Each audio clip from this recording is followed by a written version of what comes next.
हा आदिनाथचा गाडा सुरळीत होण्यासाठी नेमकं काय करणं आवश्यक आहे असं वाटतं? एक लक्षात घ्या, मी तुम्हाला मगाशी पवार साहेबांनी किस्सा सांगितला, ठरलेलं होतं काय सांगितलं. आणि ज्यावेळेस हे झाल्यानंतर, हा आमदार झाल्यानंतर आदिनाथची इलेक्शन लागल्यावरती हा कम्प्लीट नामनिदर्शन पेपर भरेपर्यंत गायब झाला. आम्ही भरले, सगळं झालं. मोहिते पाटलांच्या घरी दुसऱ्या 2 दिवस आधी बैठक बसली. तिथे त्यांनी सांगितलं मला कार्यकर्त्याला सोडता येणार नाही, मला निम करा. आधी तर म्हणला 12 मला 4 भाऊला, कशाला अशा कुठं का त्या 100% ह्याला देऊन टाका. पुन्हा 60-40 पुन्हा निम ठरलं. मी म्हणलं पहिलं जे ठरलंय त्याच्यावर मी ठाम आहे. मला निम्मन फिम्मन मी काही घेणार नाही.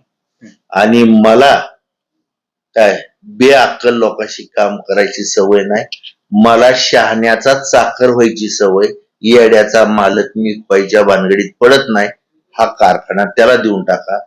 शंभूला ठेवायचा सगळ्यांनी आट्टापिटा केला, पण मी शंभूराजांचाही फॉर्म ठेवला नाही. सगळा तो अखंड घे, कारण हा माणूस इतका घाणेरडा आहे काय की सगळ्या गोष्टीचं पाप करतो आणि बरोबर असण्याच्या माणसाच्या खांद्यावर ठेवतो, म्हणतो मी काही केलेलं नाही. काय ही मला अनुभव असल्यामुळं मी त्या कारखान्यामध्ये भाग घेतला नाही.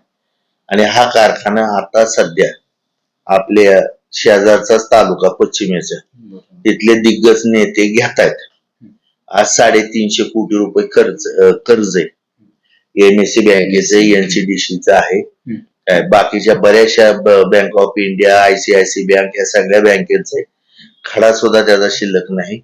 मग तो कारखाना इकडली माणसं त्यांच्या राजकारणासाठी घेऊ इच्छित आहेत. त्याच्यामध्ये नारायण पाटलाला 15 कोटी रुपये कबूल केलेत. पहिला हप्ता 10 कोटीचा द्यायचा, त्यांनी सगळ्या संचालकाच्या सह्या घ्यायच्या आणि सगळी कागदपत्र ओके केल्यानंतर 5 कोटी रुपये बाकीच्यांना सगळ्याला प्रसाद द्यायचा आहे सत्यनारायणचा, थोडा थोडा. आणि हा कारखाना कायमस्वरूपी. मग आम्ही तेच ओरडत होतो, तुम्ही जर ह्यांना दिला असता, कोणाला, पवारांना, बारामती आहे, तर शेतकऱ्यांना भाव मिळाला असता. हा कारखाना पवारांनी कमीत कमी 10,000 पर डे मेट्रिक टन चालल एवढ्या क्षमतेचा केला असता. सुभाष गुळवेने स्वतः त्यात लक्ष घातलं असतं आणि कुठेही पळायची गरज लागली नसती, शेतकऱ्याला इथं न्याय मिळाला असता. आता केंद्र शासनाने स्कीम काढली, बऱ्याचशा कंपन्यांनी ती स्कीम काढली. साखरेला ह्याला जरी भाव नसला तर इथेनॉल तयार करून इथेनॉल पासून चालणाऱ्या बरीचशी वाहनं, तुम्हाला सांगतो, ते इथेनॉलच्या ऊर्जेवरती सगळी गोष्टी घडणार आहेत. उद्या भविष्यात ऊसाला चांगले दिवस येणार आहेत. पण ते चांगलं काम ह्यांनी होऊन दिलं नाही. ह्या जाहीर माणसात त्यावेळेस म्हणायचा, पवारांनी इथं पाय रवलं तर आपलं राजकारण संपलं. अशा बावळट विचाराचा हा माणूस आहे.